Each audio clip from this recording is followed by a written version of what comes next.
What's going on, everyone? Welcome back. Today, we're going to be talking the best picks in every round of your fantasy football drafts this 2023 season. So make sure to tune in. If you enjoy, hit that like button and subscribe. Give us a follow on Twitter at AllDayPigskin to continue interacting with us there. Let us hear it in the comment section. Do you agree, disagree? What other players do you really like in these rounds and why? Along with any other questions you guys might have, we will do our best to answer them all. But with that being said, let's kick this thing off. And like I said in our intro, we are talking the best picks in every round. So what does that mean? Basically, we're going to go through the first 10 rounds of your 2023 fantasy football drafts and tell you who I think are the best picks round by round by round in terms of value, in terms of upside, in terms of the guys that I am drafting most frequently because I think they have league winning upside. So it's definitely going to be a very valuable breakdown. One final note, this is going to be based on PPR scoring, so keep that in mind. But as you can see, we've got our 2023 Fantasy Pros ADP positions pulled up here. So let's kick it off. And in the first round, without further ado, my favorite pick in the first round is one Cooper Kupp of the LA Rams, who comes in as the 5th overall ranked player, the wide receiver 3. I personally have him ranked higher. I have him right alongside Justin Jefferson. And the thing with Cooper Kupp is he hurts his hammy, I believe, here very recently. So he might drop a little bit, but he's not expected to miss, actual playing time. So maybe you can get him at a little bit of a discount ADP-wise. Otherwise, he's still a first round selection in PPR formats, full PPR formats. He's an absolute machine. Last year he was on pace to basically go toe-to-toe with Justin Jefferson prior to Stafford and his own injuries. But especially right now in 2023, where the trend is to go wide receiver heavy in the first round, if you want to do that and you want to get a discount on that, I think Cooper Kupp is the perfect solution to that answer. But let's move on. We go to round 2, and here I am looking at one Nick Chubb of the Cleveland Browns, a guy that can address your running back needs in the second round and provide you RB1 upside. Even in PPR scoring, I am very high on Nick Chubb this season. Without Kareem Hunt, I think his full upside is going to be unleashed. I think he's going to improve, potentially in the touchdown department. No more or not as much vulturing there in the red zone. I think his reception count is going to improve as well. I am very, very excited about Nick Chubb. In standard formats, he's much higher, but I feel like people don't realize that in PPR, he's going to be potentially at his highest level of output so far. And he's somebody that I've always liked in terms of talent, but in terms of fantasy, I haven't been fully willing to commit to him until Kareem Hunt left. That has finally happened. So Nick Chubb is somebody that I really, really like. I love him in the second round in terms of an RB1 you can get there, especially if you decide to go wide receiver or pass catcher in the first round.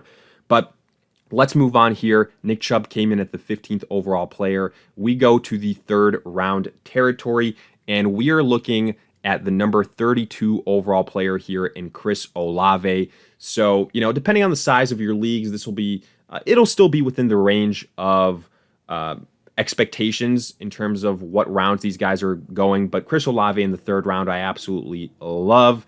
I think he is a Keenan Allen Jr. type of guy where he's younger. He doesn't have the injury history. He has a quarterback upgrade.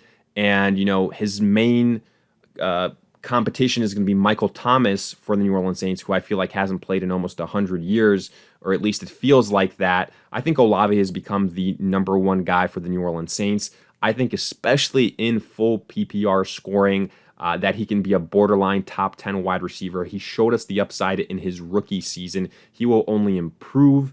And again, I think people are sleeping on Derek Carr. He is much better than what the Saints had before with Jameis Winston, with Andy Dalton. So I think that Chris Olave is really going to take a big step forward. I love him in the 3rd round. Moving on to the 4th round, I'm going to the 44th overall player in Miles Sanders of the Carolina Panthers. And you guys have heard me gush about Miles Sanders this offseason. I absolutely love him in Carolina. Look, he's not going to be Christian McCaffrey 2.0, but not a lot of people can.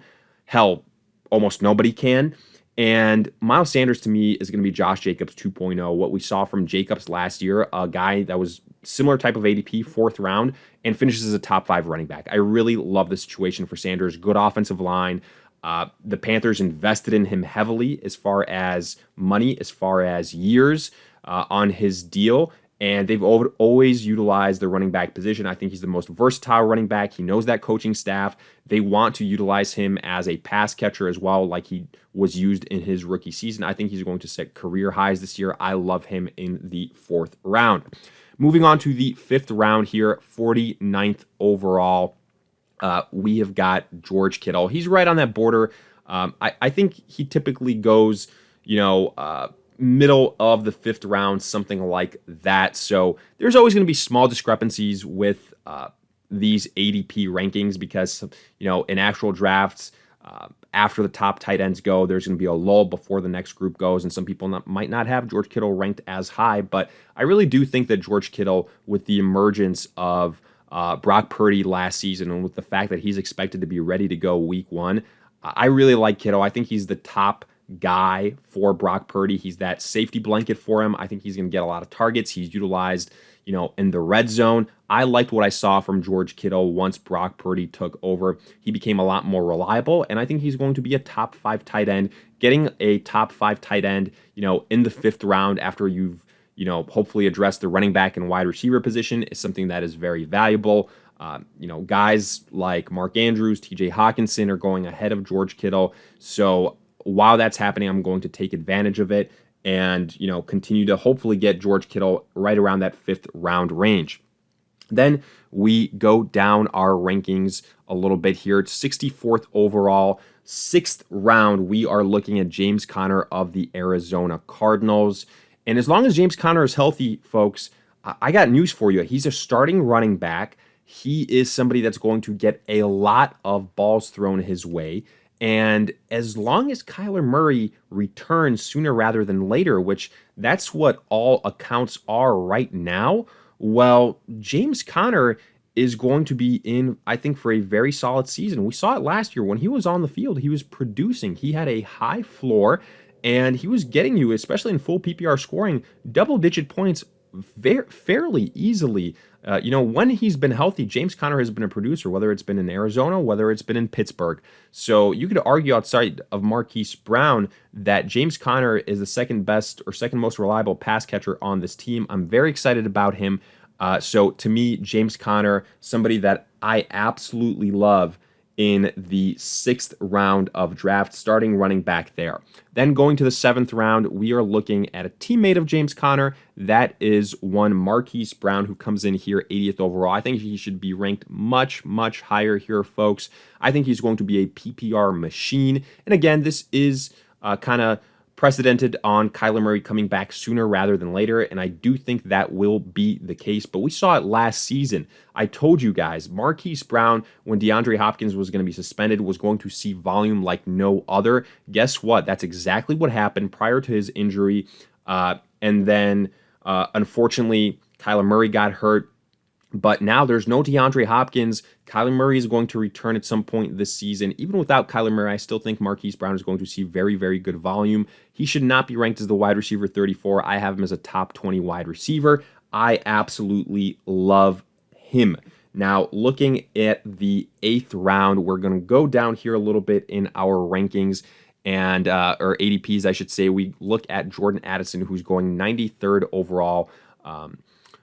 But with Jordan Addison, rookie for the Minnesota Vikings, wide receiver playing opposite Justin Jefferson, obviously.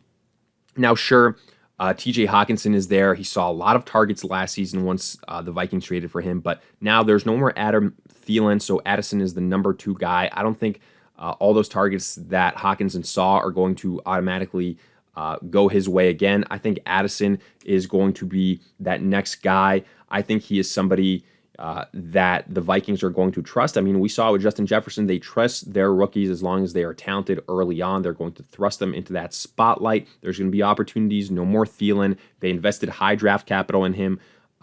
And, you know, playing opposite Justin Jefferson, that's going to open up a lot of things. I really like the upside for Jordan Addison this season. Then going to the 9th round here, 99th overall, Samaje Perine, Denver Broncos running back. I love Perine. He's somebody that I'm targeting all the time later on, especially if, you know, I need to get high upside running backs because of kind of ignored the position. Javonte Williams, folks, I'm here to tell you he's not going to be the guy that you're hoping for this season short term, coming back from a catastrophic injury last year. I don't care what the coaches are telling you. I don't care what he's telling you. You saw it firsthand with somebody like J.K. Dobbins when he suffered his injury. You've seen it with guys like Cam Akers. You are not the same after suffering an ACL injury, and God forbid if you suffered other structural damage, which was the case with Javonte Williams. Samaje Perine has the experience. He did it with Joe Mixon in Cincinnati. He has good pass catching ability as well. I think he's going to outproduce Javonte Williams. I really like Samaje Perine. I think he's going to be a weekly flex start, especially in PPR formats. And then finally, we get to the 10th round here. Aaron Rodgers coming in at 104. He is somebody that I really like at the quarterback position, especially if you've punted on it. You know, you haven't gotten one of the top tier guys. You know, if I spend up on a quarterback, it'll probably be in the 6th, 7th round for somebody like a Lawrence or a Justin Herbert.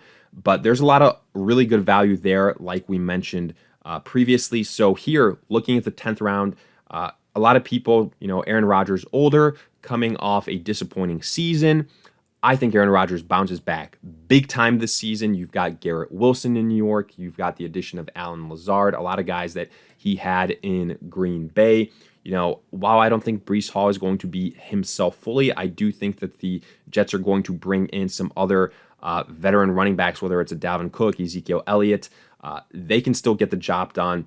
And with that defense, Aaron Rodgers, I think he's going to have a, you know, bounce back season and remind people why he was a, you know, back-to-back MVP, why he is one of the best quarterbacks we have ever seen. So I'm really excited about getting that great of value of Aaron Rodgers, who I think will be a top 10 quarterback.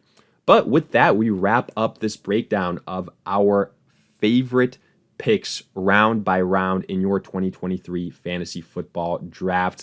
Let us hear in the comment section. Do you agree, disagree? What other names would you nominate in this category and why? If you enjoyed, hit that like button, subscribe, give us a follow on Twitter at AllDayPigskin to continue interacting with us there. But in the meantime, we'll see you guys in future videos.